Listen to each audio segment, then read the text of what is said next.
Hi, hello, வணக்கம். உங்க எல்லாரையும் பிரபு ஆஸ்ட்ரோ டிவிக்கு அன்போடு வரவேற்கிறேன். இன்னைக்கு நம்ம பார்க்க போறது செவ்வாய் கிரகத்துடைய காரகத்துவங்கள். செவ்வாய் ஒரு ஜாதகருக்கு என்னென்ன பலன்களை கொடுக்க வல்லமை பெற்றவர் என்பதை இந்த காணொலியில் கண்டிப்பாக பார்ப்போம். ஜாதக கட்டத்தில் செவ்வாய் மேஷ வீட்டுக்கும் விருச்சக வீட்டிற்கும் சொந்தக்காரர். அதாவது மேஷத்தில் ஆட்சி பலம் பெறுவார், விருச்சகத்திலும் ஆட்சி பலம் பெறுவார். இரண்டு ஆதிபத்தியங்களை கொண்டவர் செவ்வாய். அவர் உச்சம் பெறும் வீடு என்பது மகரம். காலபுருஷனுக்கு 10வது வீட்டிலே உச்சம் பெறுவார்.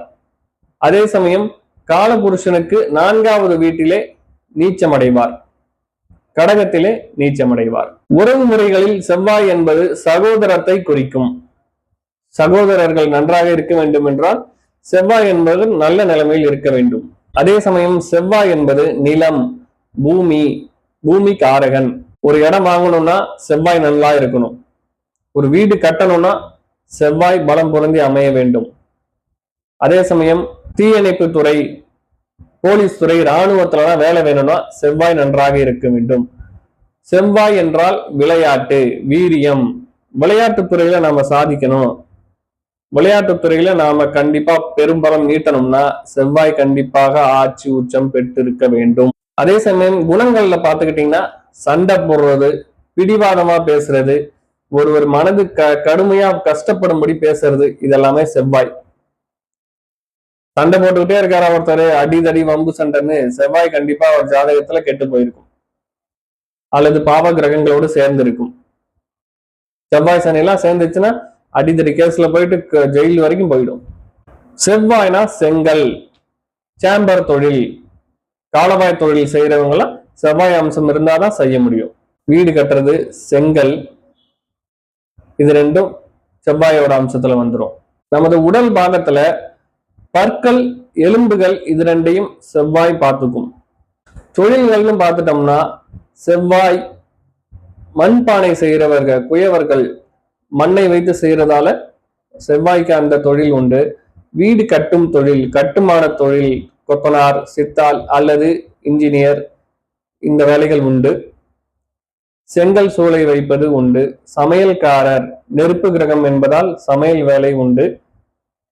அதுவே செவ்வாய் நல்ல சுபத்தன்மையோடு இருந்தார்னா பல ஹோட்டலுக்கு அதிபதியா வருவார். இராணுவம், போலீஸ் வேலை, இதெல்லாமே உண்டு. குறிப்பா இயற்கை வளத்துல செவ்வாய் என்பது மலை சார்ந்த இடங்கள், திருவண்ணாமலை, திருத்தணி, திருப்பரங்குன்றம், மருதமலை, இந்த மாதிரி மலை சார்ந்த இடங்களுக்கு செவ்வாய் ஆட்சி பெற்று அமர்ந்திருக்க வேண்டும். அதாவது செவ்வாய் அந்த மலை சார்ந்த இடங்களிலே செவ்வாயுடைய கதிர்வீச்சு அதிகமாக இருக்கும். அந்த இடங்களில் செவ்வாயுடைய பலன் நமக்கு கிடைக்கும். குறிப்பாக பழனிலாம் செவ்வாயுடைய அம்சம் நிறைய உண்டு. கடவுள்களிலே செவ்வாய் என்பது முருகன், முனியாண்டி, கத்தி கம்பு வேலு வச்சிருக்கிற உக்கிரமான சாமிகள், அதெல்லாம் செவ்வாய் குறிக்கும். செவ்வாய் என்பது இளவரசன், சுறுசுறுப்பான இளவரசன். சூரியன் என்பது ராஜ கிரகம், செவ்வாய் என்பது தளபதி கிரகம். நம்ம வாழ்க்கையில போராடி ஜெயிக்கணும்னா செவ்வாய் நல்ல இடத்துல இருந்தா கண்டிப்பா போராடலாம். அந்த மன உறுதியையும் உடல் பலத்தையும் செவ்வாய் கண்டிப்பா கொடுக்கும். உடல் பலம், தேக பலம்லாம் செவ்வாய் நன்றாக இருந்தால் கண்டிப்பாக உண்டு. இந்த ஜிம்மு போய் 8 பேக் 6 பேக்கு பாடி பில்டிங் எல்லாம் பண்றாங்கன்னா செவ்வாய் அவங்களுக்கு நல்லா இருக்கும். லக்னத்தில் செவ்வாய் இருப்பது என்பது சிறப்பான விஷயம் அல்ல. ஜாதகருக்கு பெரும் கெடுபலங்களை கொடுத்து விடும். நமக்கு இருக்கிற இடங்களை விற்க வச்சிரும், கடன் அதிகமா வாங்க வச்சிரும். அதை யோசிக்காம வாங்கிட்டோம்னா பெருங்கடனா கொண்டு போய் விட்டுரும். அதனால செவ்வாய் லக்னத்துல இருப்பது என்பது சிறப்பான விஷயம் அல்ல. செவ்வாய் 2ல் இருப்பது என்பது குடும்பத்தில் அவ்வப்போது குழப்பங்களை கண்டிப்பாக கொடுத்துக்கிட்டே இருக்கும். ஏன்னா செவ்வாய் ஒரு சண்டை போடுற கிரகம். அது போய் 2ஆம் இடத்துல, தனஸ்தானத்துல, குடும்பஸ்தானத்துல அமரும் போது குடும்பத்துல அடிக்கடி சண்டை வந்துகிட்டே இருக்கும். செவ்வாய் 3ஆம் இடத்துல இருப்பது என்பது வீரியஸ்தானம், தைரியஸ்தானம், புகழ் ஸ்தானத்துல செவ்வாய் இருக்கும் போது அந்த வீர தீர பராக்கிரமம் எல்லாம் அந்த ஜாதகருக்கு கிடைக்கும். இளைய சகோதரம் கண்டிப்பாக உண்டு. செவ்வாய் 4ஆம் இடத்துல அமரும் போது, 4ஆம் இடம் என்பது வீடு யாரு? செவ்வாய் தான் வீடு கற்றவர். வீடு கட்டுமானம் என்றால் செவ்வாய். 4ஆம் வீடு என்பது வீட்டை குறிக்கும். அதனால அவருக்கு கண்டிப்பா வீடு கட்டுற யோகம் இருக்கும், இடம் வாங்கும் யோகம் இருக்கும். செவ்வாய் 5ல் இருக்கும்போது அவருக்கு கண்டிப்பா ஒரு ஆண் புத்திரன் கண்டிப்பாக இருப்பார். அவர் பூர்வ புண்ணிய விஷயங்களில் இவருக்கு சில வம்பு வண்டை சண்டை சச்சரவு இருக்கும். சொத்து பிரிக்கிறது, சொத்து கணக்கு பார்க்கறது இதெல்லாம் பண்ணாங்கன்னா செவ்வாய் 5ல் இருந்தா கண்டிப்பா சண்டைகளை கொடுப்பார். செவ்வாய் 6ல் இருக்கிறது என்பது வீர தீர பராக்கிரமத்தை கொடுப்பார். சத்துருக்களை வெல்லக்கூடிய வலிமையை கொடுப்பார். 6ஆம் இடத்துல இருக்கும்போது செவ்வாயுடைய வேலைகளுக்கெல்லாம் போனோம்னா சிறப்பா வேலை செய்யலாம். செவ்வாய் 7ல் இருப்பது என்பது தோஷம். திருமண வாழ்விலே சில பிரிவினைகளை கொடுத்து விடுகிறது. செவ்வாய் 8ல் இருப்பது என்பது அந்த ஜாதகருக்கு செவ்வாயுடைய அம்சங்கள் அனைத்தையும் தராமல் கெடுத்து விடுகிறது. செவ்வாய் 9ல் இருப்பது என்பது அவங்க தந்தை மிகுந்த பராக்கிரமத்தோடு ஒரு செல்வாக்கு மிக்க நகரவாக இருப்பார். ஏன்னா 10ஆம் இடத்துல செவ்வாய் திக்பலம் அடைஞ்சு ஒரு மனிதனுக்கு செல்வாக்கை கொடுக்கும். அவர் 9ல் இருக்கும்போது அவருடைய தந்தை மிகுந்த செல்வாக்கோடு இருப்பார். செவ்வாய் 10ல் திக்பலம் அமர்ந்திருந்தார்னா அந்த ஜாதகருக்கு கண்டிப்பாக பட்டம், பதவி, யோகம், வருமானம் எல்லாம் உண்டு. செவ்வாய் 11ல் இருக்கிறது என்பது சகோதரர்கள் வழி லாபம், சகோதரர்கள் கூட கூட்டு தொழில் லாபம், செவ்வாயுடைய தொழில்கள் அனைத்தையும் தொட்டால் லாபம் உண்டு. செவ்வாய் 12ல் இருக்கிறது என்பது சிறப்பான விஷயம் அல்ல. பெண் ஜாதகத்தில் செவ்வாய் 12ல் இருந்தால் அவர்களுக்கு திருமண தோஷத்தை கொடுக்கிறது, திருமண தாமதமும் கொடுக்கிறது, திருமணம் ஆகியிருந்தால் திருமண பிரிவினையும் கொடுக்கிறது. இப்போது செவ்வாய் மற்ற கிரகங்களோடு சேரும்போது என்ன பலன் தருவார் என்று பார்ப்போம். செவ்வாய் சூரியனோடு சேரும்போது முக்கியமாக உறவுகளிலே பிரிவினையை கொடுத்து விடுகிறது.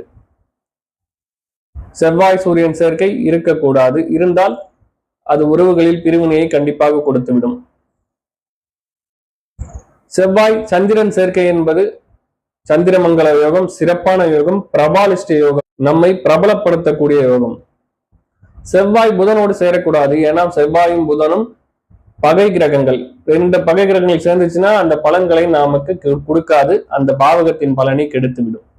செவ்வாய் குரு சேர்க்கை என்பது ஒரு சிறப்பான சேர்க்கை. செவ்வாயும் குருவும் சேர்ந்து அந்த இடத்தின் வழியாக நமக்கு அந்த பலனை மிகுதியாக கொடுப்பார்கள். செவ்வாய் குரு சேர்க்கை இருந்தால் நெத்தியில சந்தனம் குங்குமம் வச்சுக்கணும். குரு சந்தனம், செவ்வாய் குங்குமம், சந்தனம் குங்குமம் வச்சுக்கிட்டோம்னா சிறப்பான யோகமா வேலை செய்யும். செவ்வாய் சனியோடு சேரக்கூடாது, சேர்ந்தால் கோர்ட்டு கேஸ், வம்பு வழக்கு, வெடிப்பொருள் யூஸ் பண்றது, ஆயுதங்கள் யூஸ் பண்றது, அந்த மாதிரி விஷயங்களை நம்மளை கொண்டு மாட்டி விட்டுருவார். அதுவும் பிரிவினையை கொடுக்கும். செவ்வாய் சனி சேர்க்கை என்பது நமக்கு வருமானத்தை தடைப்படுத்தி கொண்டே இருக்கும். செவ்வாய் சுக்கிரன் சேர்க்கை என்பது உறவு முறையிலே நம்மை தடுமாற வைத்துவிடும். ஏன்னா செவ்வாய் என்பது ஆண் கிரகம், சுக்கிரன் என்பது பெண் கிரகம்.